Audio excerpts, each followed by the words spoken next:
Yo, welcome back. And if you're new here, I'm Kim.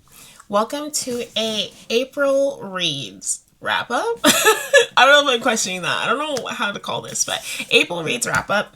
We pretty much did a video on my April TBR for the first time of a TBR video, and I did stick to it. I minus one book I wasn't able to get to, Oathbound. But that's okay. I enjoyed the books that we did pick. It was pretty solid, all right? What we chose to read was actually pretty solid, and I enjoyed it, and I'm glad we chose it, if anything. So, in order, these are the books we're going to be covering.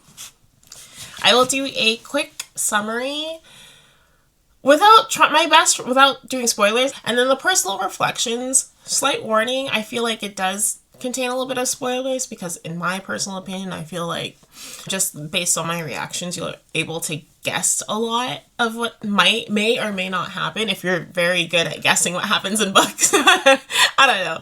Well, just a slight warning. I will try not to spoil it as much as possible, but you know, personal reflections a little bit different. It's we'll be talking about some things. I'll be dropping some names. You know what I mean? Like, just a fair warning with personal reflection. All right, let's start. And we're going to start off strong. Of course, with series, if a book contains more than 400 pages and it's a series and each book keeps getting bigger and bigger from there on out, I like to read books in between. So it was finally time. After reading Legendborn, I was able to read Bloodmarked. All right? And can I just say, easily another 5-star read. I was worried that this book may have what some people would say, or like what they call like middle book syndrome. You know what I mean? Just middle book vibes where they get you from one place to the next to prepare you for the very final book. In my opinion, it kind of did do that, but so much happened in the second book. I low-key almost liked it a little bit more. I liked the setup in the first book, but the amount of enjoyment I had reading this one was like out of this world. I did not expect that, okay? I did not. I was going in with lower expectations just because it is the middle book. Now that we know there's going to be a fourth book, I don't know. It's still the middle, but yeah, no, I annotated a lot in this book. And, oh yeah, a summary. Okay, but that being said, it's a 5 stars. The summary, I won't say too much of the summary. I guess that is something to say when it comes to series. Like, if you haven't read the first one, but I don't know, if you've read the first one and you can't wait to read the second one, this is the summary for you. If you haven't read the first one, skip this book. I'll just go on to the next book I'll be talking about. I feel like you should read the first one before you listen to anything about the second book. All right? That was your warning. Now we're going to start talking about the second one. This book picks up immediately. The time gap, I will say, I don't think this is much of a spoil, but it's a month, all right? Like, the time gap is within a month range from the first book, so I would say we pick up immediately. They healed. They're now doing new things, right? Woo! Yo, I don't even know how do I wrap up without saying all the plots? You know what I mean? A lot of things happen. They have their group. They have their new group. Essentially, it was the same group, but they made it smaller for what they're going to do and what they're going to travel. Bree is still learning more about herself, her and King Arthur. And we have Cell on the cover. If you don't know, this is Cell. The cover alone, I think, is... Let me see. Did it focus? Yes. Okay. You have Cell there. If that doesn't tell you anything, yes, Cell is very much in this book. And it's really their journey, both of these people. I mean, there's other people in the group, but I don't want to tell you the other people. I feel like you should be surprised who joins the group of their furthering, trying to figure things out and try to figure things with... Oh, God, I don't want to call... Good old Nick, all right? Like, good old Nick. But... And that's it. Gosh, I don't think I'm built for this, y'all. I don't think I'm built to tell you a summary. It's pretty, like, the way I say it, I just don't want to mention anything. You should still go into it not knowing much. Just know Cell is very much in it, which is, like, I'm not mad at it. And if anything, I'm more surprised about how I feel. Yeah, it just gets you to one place to the next. And then how it ends definitely ends in a way where it's like you need to read the next book, like 1,000%. That's how the vibe goes off. It's just more story to tell while they're trying to unfold this huge war that's going on from the first book. Like, the first book just mentions it, but now they're like in the thick of it. They're still in the beginning stages of the thick of it, and Bree is still trying to figure out what the hell is going on with this mysterious person that is also like another enemy, essentially. She thought she only had one enemy, okay? But surprise, surprise, there may be one or two more. And we learn a little bit more about that, a little bit more about her magic. And that's like the beauty of it. Like the little tiny side, it's a side quest book. In my opinion, they're doing like a ton of side quests, and I think it's fun. That's the second book. All right. Now my personal reflection of it, because I can't wait to talk about my personal reflection over the summary. I hate to say it, but I kind of knew towards the first book, but I am a Sal fan. I honestly am. I swear, I kind of saw it coming, but I truly believed more in Nick. This is a huge spoiler, so again, warning, but Homeboy barely be in the second book too. You really think he's barely in the first book, all right? Now you come to the second book, you're like, maybe he'll have a fighting chance, or like, we'll just get to see the sweet boy that we keep hearing, like, his cute lines and whatnot. He's so sellable.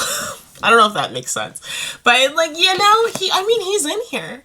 He's in here. Just not as much as I thought. That's all. That was a shocker, but I don't care because I care about Sal.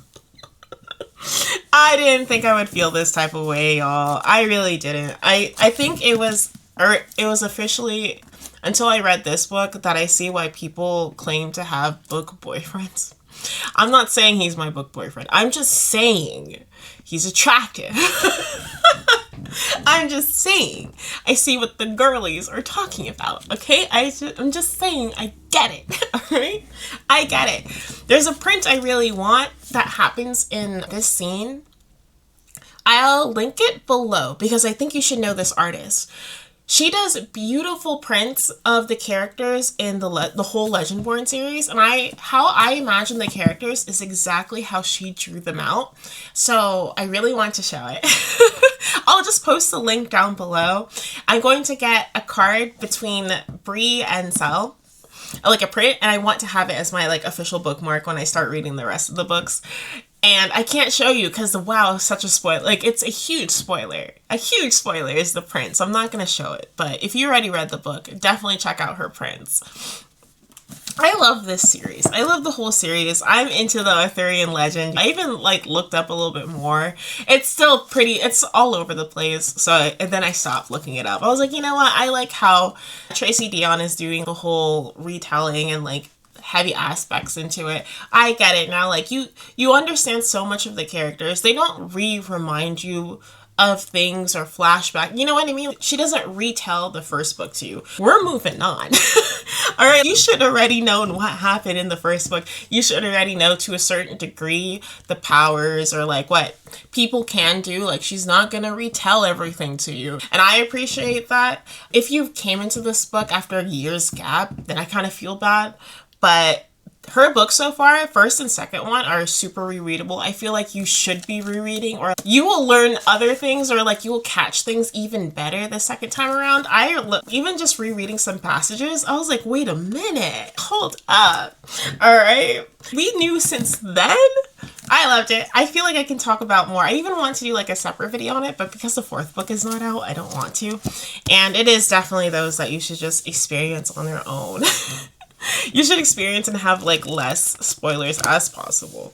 But I love Bloodmarked. We start off the month with a 5-star. Easy. All right, and on to the second book. So the next book we're going to talk about is A Sorcerer Comes to Call by T. Kingfisher. And wow, y'all. Wow. I did not expect this book to be like as good as it was. I'm not sure. Maybe because I have low expectations when it comes to books that I've heard so much about. But this one was definitely like, maybe I just completely, I think like the case for all the books I ever read, completely forget what it happens in the book. I was shocked, okay? what I rated this book was a good 4 stars, a solid 4 stars.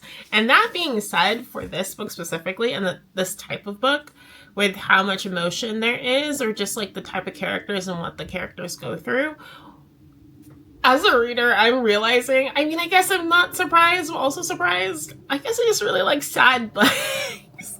I don't know, but definitely if you already know what this book is about, and then once we get to know each other a little bit more, and you'll see books that I rate 4 stars are kind of depressing in a way, or like the books are depressing, like the characters go through so much crap. It's just so much strength and emotion, and it just makes me feel strong feelings for that character too, or like what they're going through. But that being said, I'm realizing myself as like a reader of like what I enjoy and how I rate things. A quick summary about this book. I'm trying my best to make sure I don't spoil what happens. This is a book you go into knowing, well, biggest thing, it is a 2 perspective type book. So you'll have character 1, character 2. Character 1, our main character, is Cordelia. And then the second character you're going to follow is someone that Cordelia meets in her life and also makes a big impact by helping her out with her predicament. So 2 perspectives, they swap. At first, I thought they swapped every other chapter or so, or whatever, like, break that's obvious. I guess they don't. Like, as I was reading through it, they don't do that all the time. Like, it's not always consistent. Okay, next chapter you should know it's the next person. No, sometimes it continues still with Cordelia. There are some, I can see if you go into this book without listening to the audiobook that you may be a little confused. If you don't get the hints of when you can tell a character change has happened, or like when you're in the other character's point of view. If you couldn't tell that already just by the writing style, but what's it called? As I was going on this rant, the audiobook helps a lot, okay? This is something, if you're into audiobooks or if you want to give it a try, definitely for like multiple perspective type storytelling, that helped a crap ton for me. And I also really like the people who did the audio, like a lot. They fit the character. Cordelia, how she sounds in the audiobook, I feel like is how I would have her sound in my head too. It just fits her timidness. But that being said, right, 2 perspectives. Cordelia is our main person. She is younger. I think she's around like 14 years old. She lives with her mom, and there is magic in this system, or in this world, but they don't expect them explaining. This is definitely the definition of like when we give you the warning as like readers. You should just accept it for what it is. They're not going to break it down to you exactly like the science behind it. They're not going to tell you how it became or the history how it became. Kind of how I go into books like this, where they don't tell you too much of why things are. Not in a confusing way. It's just more like, there is magic here. This is what we do. This is what, like, how we use that magic. And this is the people who don't have magic have. And this is their perspective of like, against people who do have magic. You know, it's just more like, and that's it. We're not going to tell you more than that. And then you just follow the story of the people you're reading about. Just think of it how I do. And like, you're kind of opening, like, this is crazy, I know, but you're opening like another dimension in a way, and you're kind of like peeking into it. And of course you're not going to know everything, right? But you can see and get the gist of what's actually going on. And you can see why that's bad, or you can see the discrimination, stuff like that. So that's kind of how like the background setting is. Just accept it for what it is. It helps you keep moving on with the story. But I think what's strong about this book the most is our characters. Cordelia is one hell of a character, and what she goes through with her mom is so triggering. I should have said this earlier, but heavy trigger warnings for this. I think I have 2 books specifically where you should definitely check the trigger warnings. This is one of them. Not as intense as the book I've read, The Library at Mount Chard. Definitely not like that. But if you have been someone, I feel like the trigger warnings will give it away too. But definitely just check it, okay? Just definitely check your trigger warnings for this book. It's a level of control, I would say. I hope that doesn't say too much, but the reason why she's so timid, the reason why she has these, like, the way she does things, the way she sounds too. And again, I listened to the audiobook, so it was very helpful, but how they write it too was very, very, very, very clever. I can't explain anxiety, how well they explain anxiety without actually explaining anxiety. You know, I mean, it's more than just anxiety, but you can tell how ingrained our main character is, how Cordelia is based on the way she speaks. And I love that. I love that about writing, where they don't tell you things. You can just tell by the way a person speaks or what they say or how they say. If someone's apologizing to you all the time, if someone's always making excuses to themselves to make it sound like it's their fault all the time, but like it's so natural for them, they don't even know. But as a third, like a person looking into it, we're able to notice. It's like, oh my God, girl, are you good? You know, but for them, this is the normal. And I think that's what this book does really, really, really well. Not sure if that tells you the story. There's a whole other thing that happens, but it's really just her and her mom and just like what they have to go through, or what mainly Cordelia has to go through with living with her mom and her mom's decisions and her mom being very controlling. Okay, that's the biggest overall. And that's a quick summary of it. I personally, like I told you in the beginning, I gave it 4 stars. I personally enjoyed it a lot. I mainly enjoyed it because the characters are very interesting. I like the person that ended up helping her.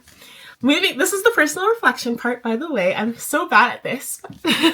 Personal reflection part spoke to me. I mean, I have never been, not never, I shouldn't say that, but like kind of how I said in the summary, I enjoyed how you can really tell based on, I just enjoyed the writing. That's a long story short, I enjoyed the writing. It is like very gory. I understood the importance of the geese. I was like, what does this have to do with anything? And I loved it. I thought it was pretty cute, like little touch. Now that you're in the reflection portion, our second character is named Hester. She's an older lady. So she's the one who ends up helping Cordelia with her predicament, right? And her mom essentially is trying to put Cordelia, how can I say this? She is really using Cordelia as an extension of herself, is what I would say, mainly for like her mom and the treatment she gives Cordelia. And I feel so freaking bad. There's all sorts of things that happen that make you feel bad for this girl. Like, she's just trying to live her life, okay? She's just trying to live her life. She doesn't even know what life is, really. She only knows, like, her little room. So I enjoyed it. It's sad. It's sad that it ends on a happy note.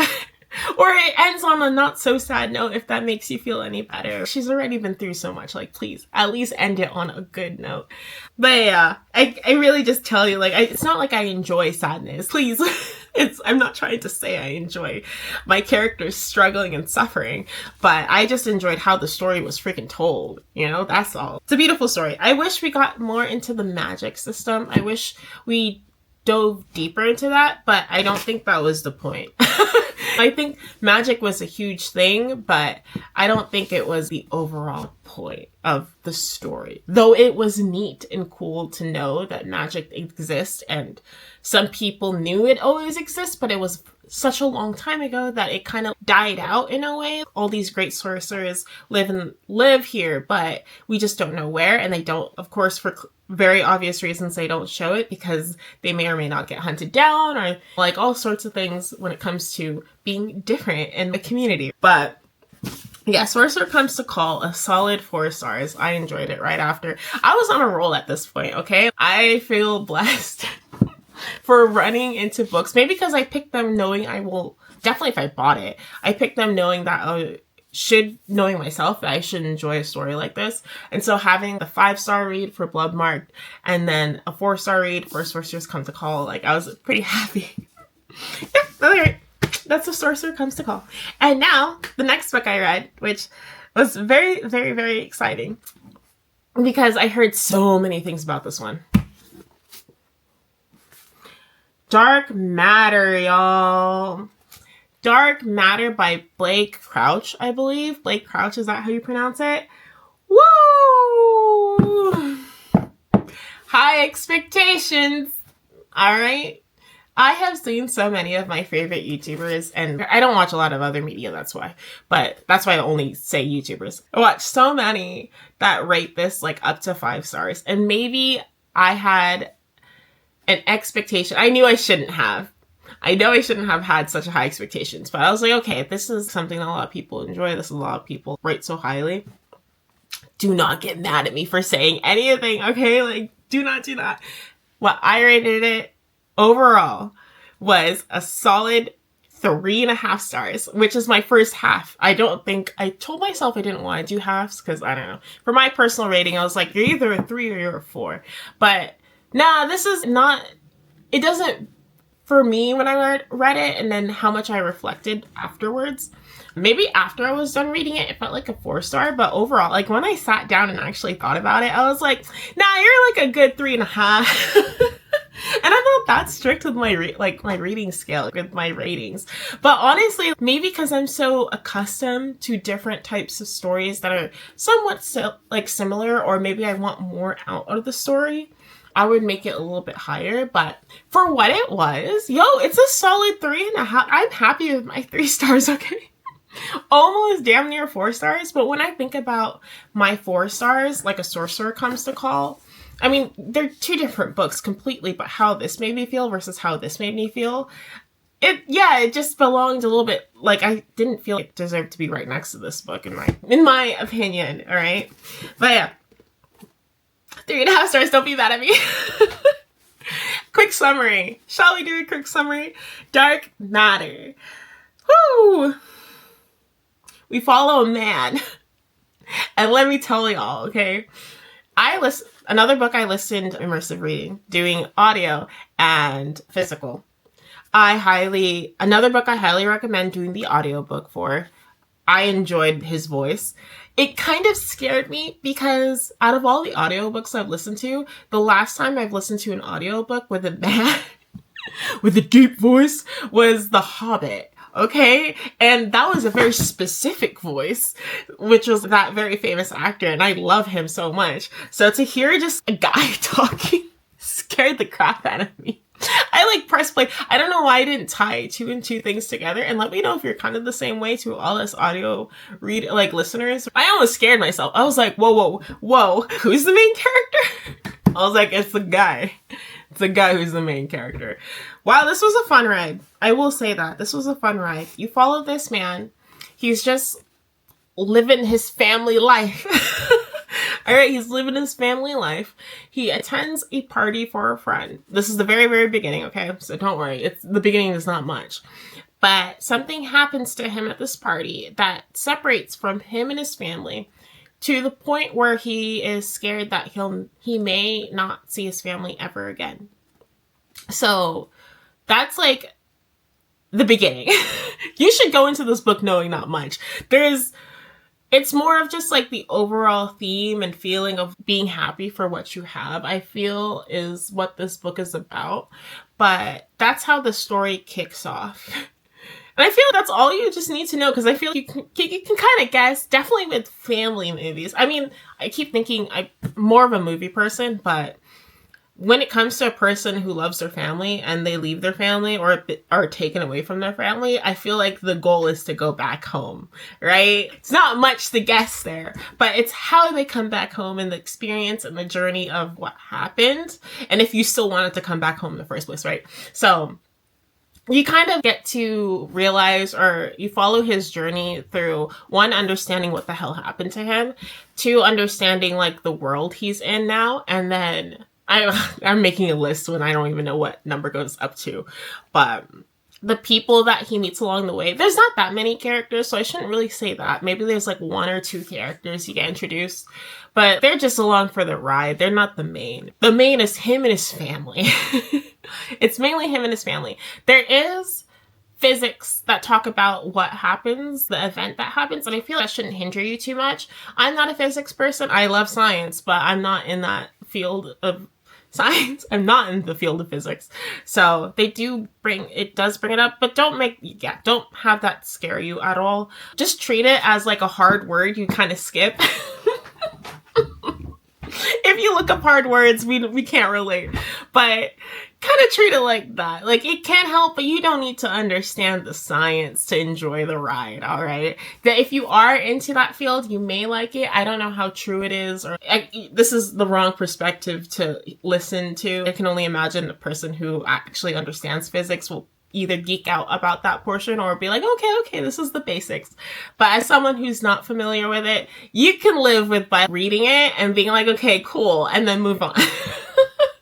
He will hammer it down. The author will hammer it down to you exactly what is going on. So don't worry. They'll explain it in a way that will understand to people like me that have no clue what the heck the science was saying. That's mainly the point. I love that, though. I don't know. I love a good science. Anything related to science, I freaking love it. I love the ride. Like, you can't go wrong with it. I know I rated it a 3.5. I know. But don't get me wrong. I think it's just a solid story. I love worlds like this. I know it has a sticker that says streamed on TV. I refrained myself from watching the trailer, okay? I wanted to watch the trailer for the series so bad. We have Apple TV, so I wanted to watch it immediately, but I have school, so I don't like to watch series when I am in the midst of finals. But I am going to watch it eventually. I only had the image of what the main character is because for the audiobook cover, Loki kind of ruins it. I truly try to stay away from spoilers, even the whole trailer itself, right? But the audiobook image, it's not the cover of this, y'all. It's actually the cover of the TV series. And it kind of ruined it. I was like, okay, now I know what happens. Or I know what I'm heading into. It didn't really ruin it. It's just, now I'm going to expect this thing to happen because of that cover. Essentially showed it. I don't know. Am I in my personal... I don't know if I'm still talking about the summary. That's the summary. Okay. That's the most I'm going to tell you. That's the summary. You should really just experience it for yourself. Now onto the full personal reflection. Kind of mentioned it within the summary too, but I feel like I've read so many stories, and I'm including the manga, any type of storytelling. Maybe I'm just so used to more insane... Not insane, just more stuff happening. I came into 5 and 4 star reads recently. And so just maybe on my scale of what I expect to happen in a book was different.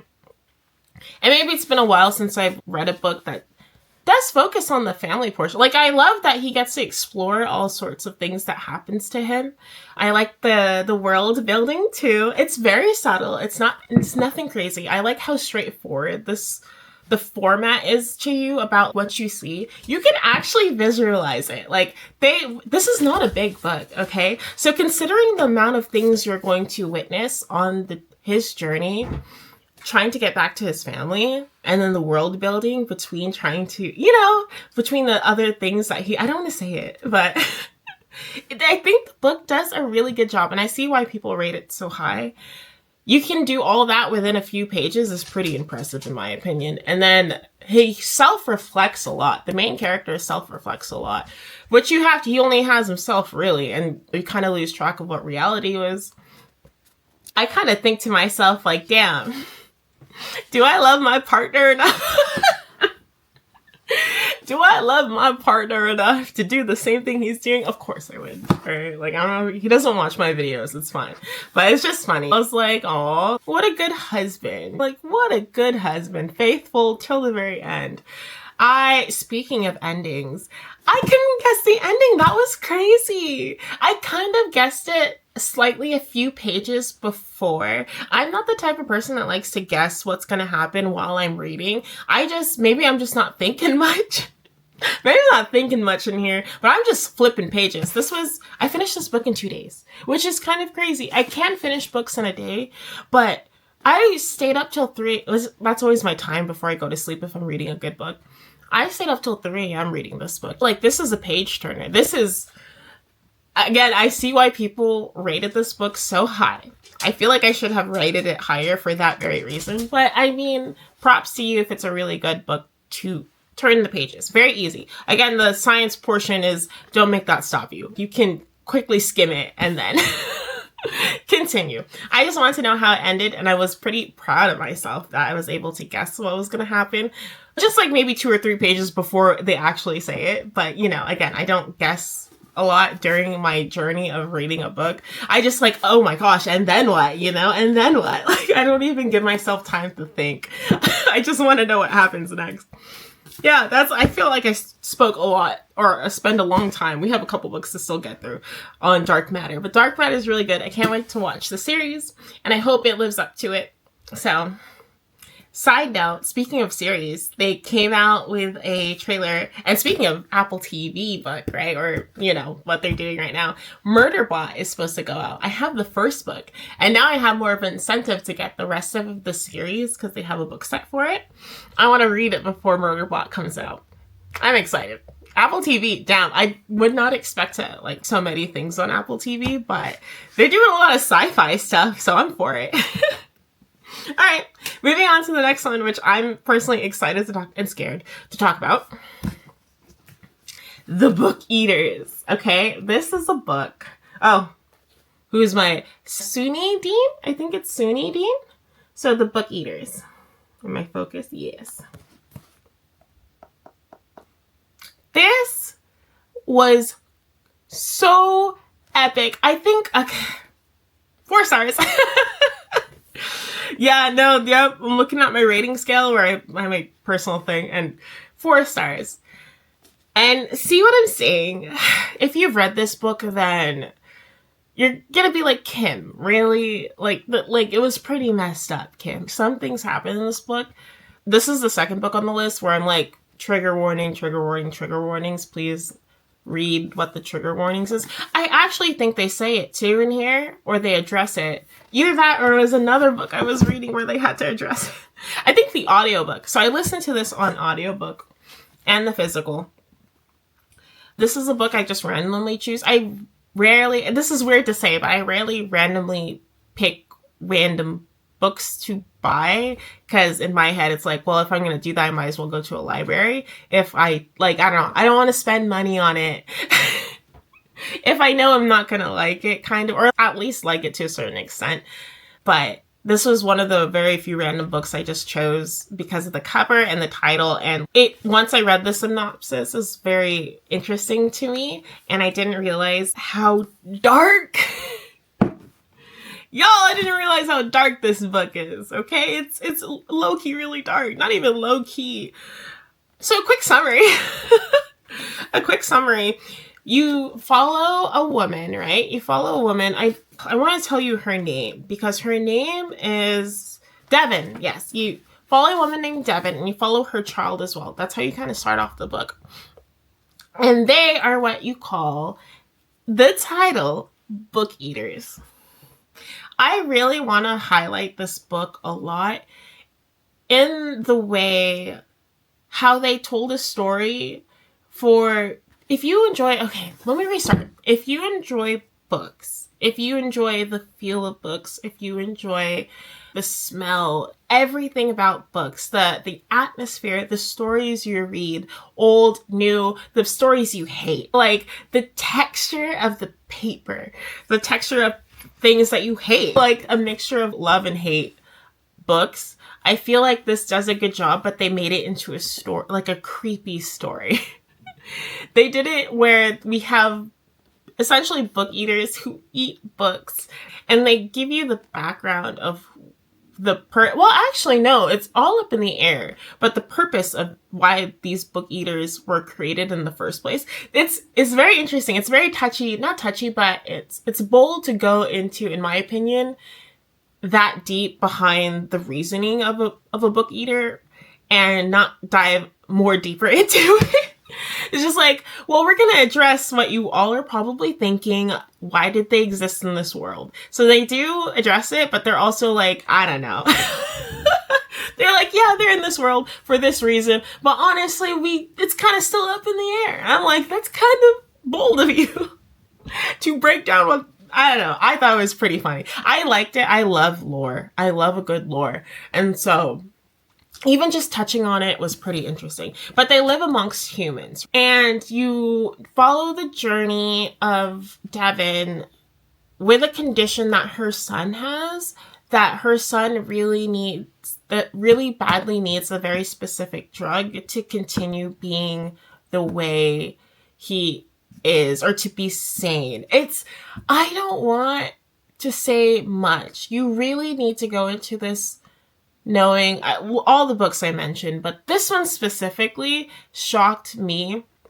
Instead of like a summary of the story, I think that's it. That in terms of the summary, that's it. Like the journey of the mom with her son trying to get a very specific drug to help her son stay sane, because her son is special in a way. He was born as a book eater type. I don't want to say it, but a book eater type that is not liked, that is very like feared, that is very looked down upon. They rather have you dead, essentially, rather than live with you being born that way. There's so many things with this, so many deeper meaning, so many, but I feel if I tell you, you'll get it. She goes through a lot too. You pretty much you hear and read about Devon's background and her upbringing as a woman into this, and the innocence of it all, and then the non-innocence of it all.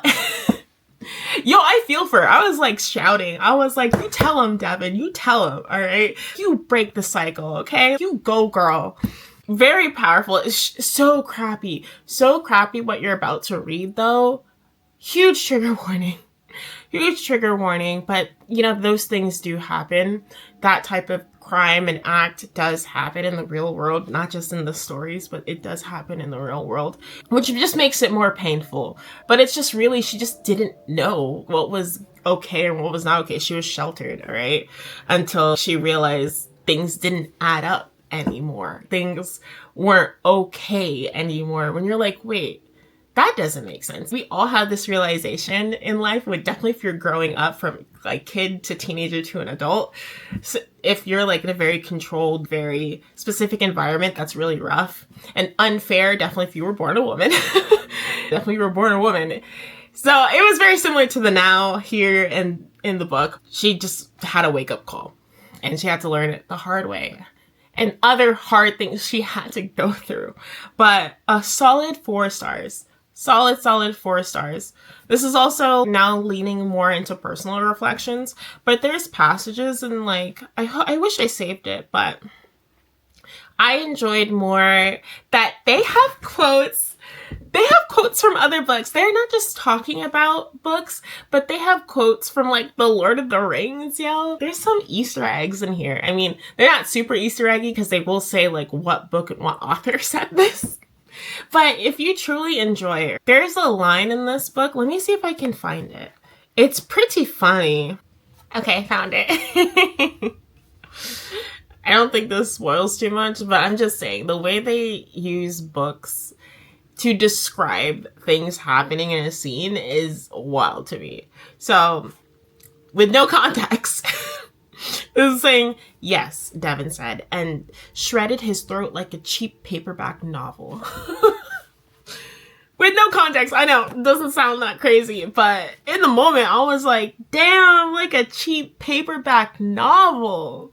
Who doesn't own one of those, you know? She just shredded his neck. And there's more of that. There is like so much more of that. And I loved it.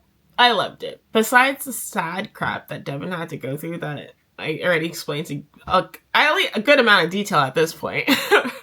It ends on a pretty good note.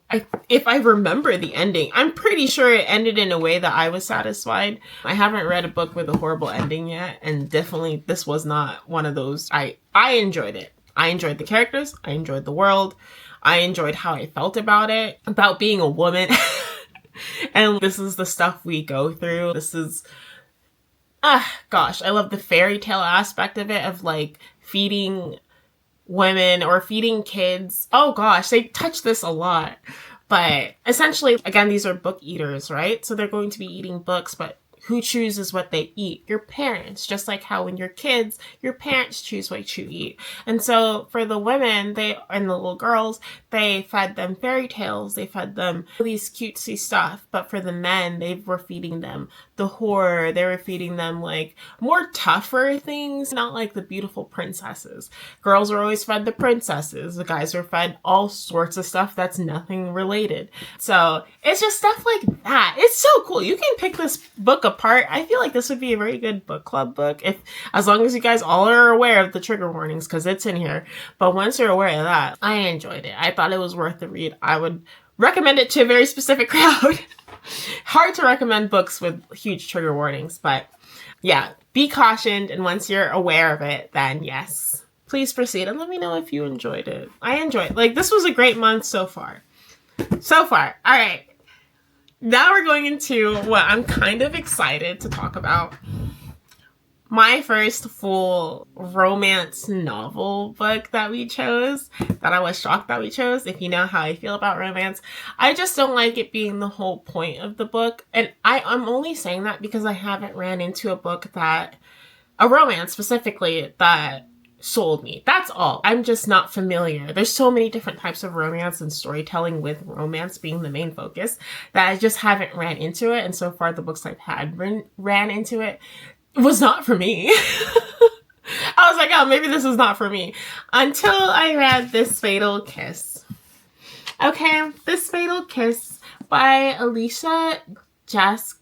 Oh, I don't know how to pronounce her last name. I think I tried to say it in the video, but if you haven't watched my April TBR, it was like for April, right? Yeah, my April TBR. Let me show you the book without the dust jacket.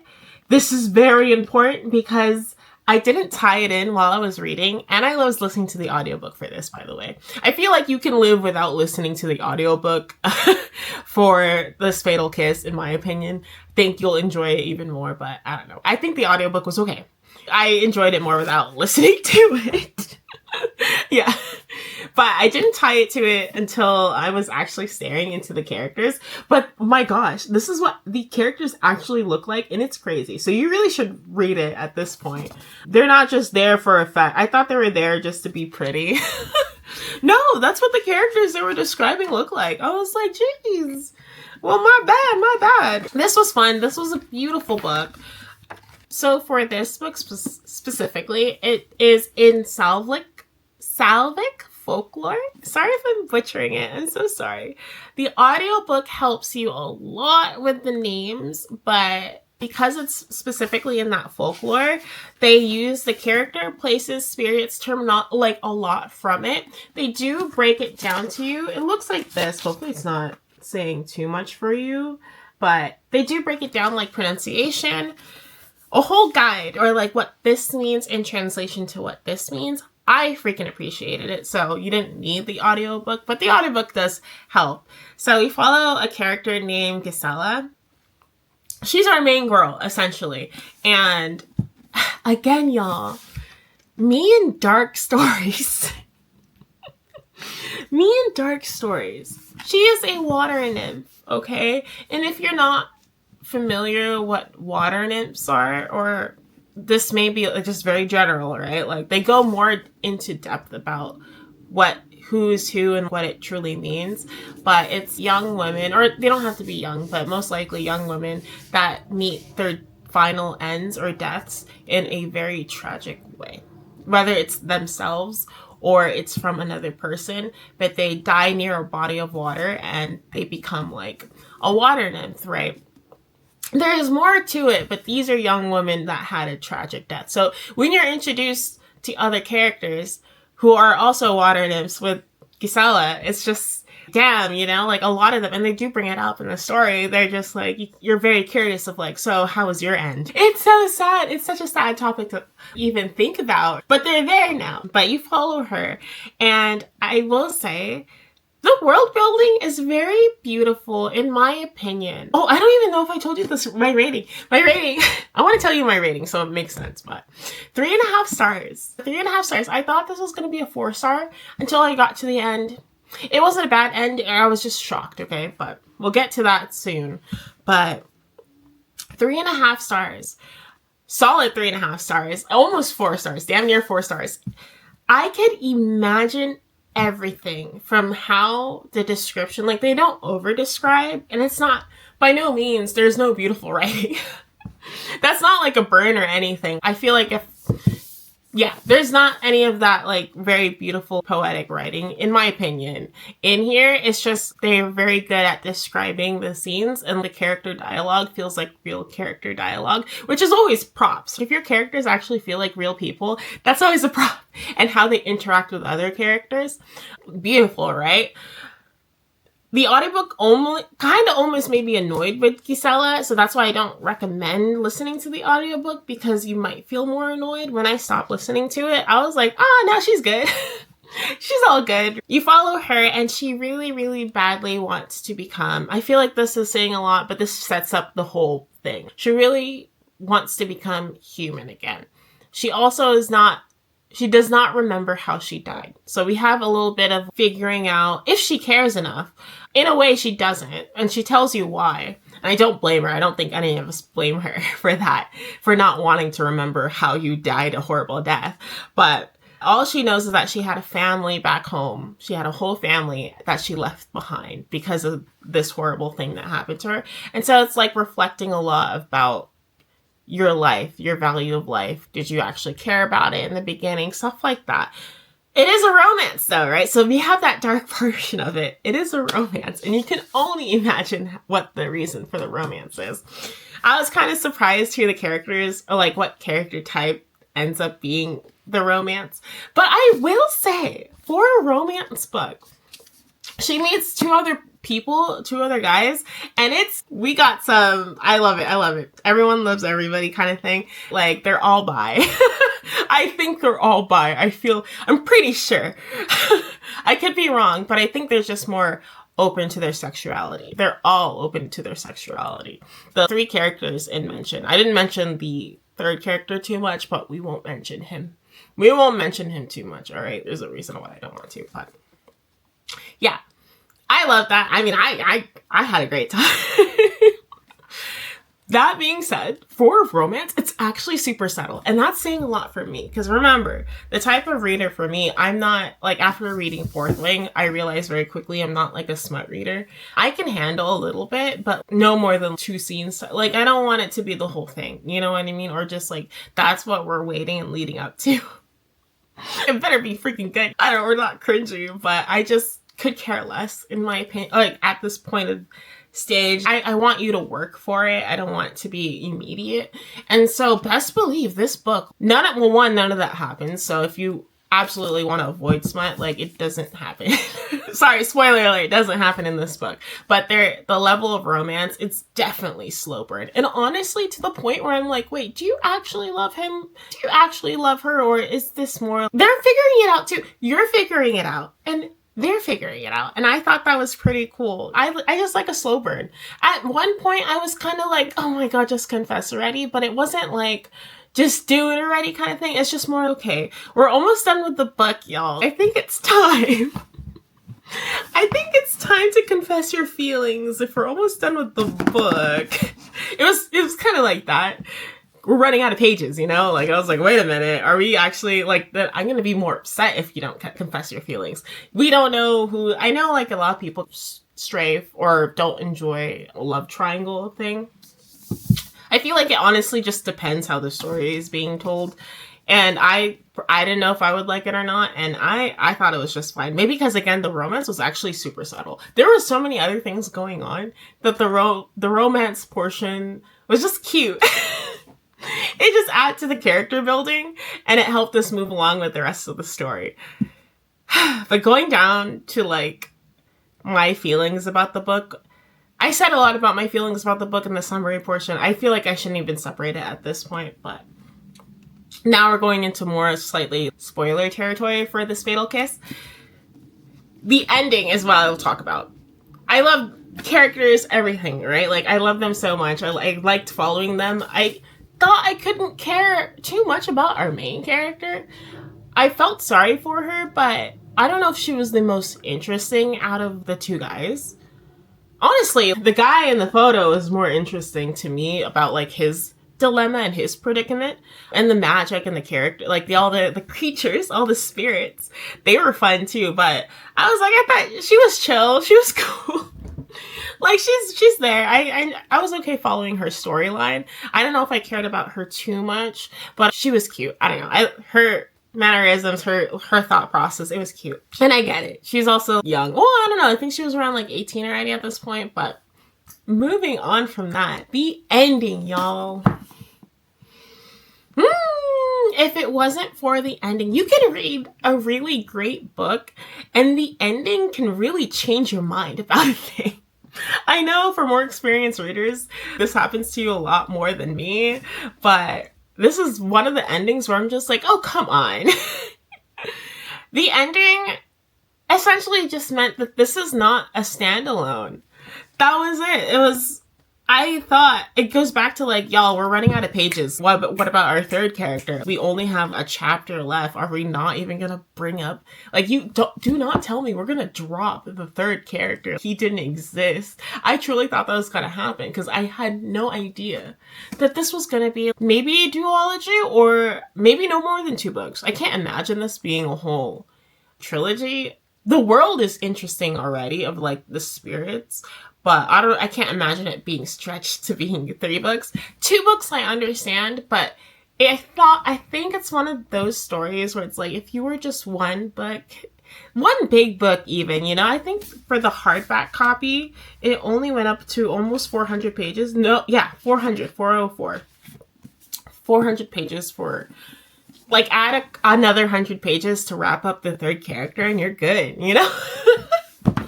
Maybe there's more to the story than we thought. But yeah, that was the only reason. Maybe it's an unfair reason to not give it a 4 stars. But I thought, like, some stories feel better if you just wrap it up there. Like, what more do you want us to do? Like, we already resolved 2 main problems. It's just the last problem we need to resolve, and you can do that in a couple pages, right? I'm not an author. I wouldn't know. Maybe there's more to it than we think. But yeah, I was kind of disappointed. Like, very disappointed at the end. I was like, really? I gotta wait till another book? I didn't even know this was a multiple book storytelling series. But it's beautiful. I think it's still worth the read. If you like slow burn, if you like not a lot happens in terms of the romance, you just want to be subtle with it. Perfect. I was a perfect candidate. If you're more used to more heavy romance, more instant, you might be feeling like it's a drag at a certain point because it will drag the whole time. But I like that part because they're getting to know each other. So I enjoy that part more than the actual, like, okay, now we love each other. And it's just cute. It's cute. These characters are cute. The images in my head of how I see them, it's cute. I don't know what to say. For a romance book, I'm pretty proud of myself because I really wanted to make sure I picked romances that I liked. And after reading one I would consider the one I read a romance previously that I absolutely didn't like. That it's just like, okay, I know what I like and I know what I dislike. So I really should give romance a little bit more of a shot. You know, and I'm not going to hit like a good one every time. So it's accepting. I'm reflecting now. But that was the wrap up. That was my April wrap up. I'm sad that I didn't get to Oathbound, but we will for this month, which I'm filming this month in, it's May now. So I'm looking forward to talking about that in May. If you like these videos, please subscribe and give it a thumbs up. Sorry I ramble so much. I'll try to keep it short. I'm still learning, okay? I just want to talk about books. And it's hard to talk about it without spoiling it. Without spoiling too much. So I'm still getting used to, like, this. Alright, I'll see you in the next video, okay? Don't forget to subscribe. Goodbye. Bye-bye. Bye-bye. Bye-bye.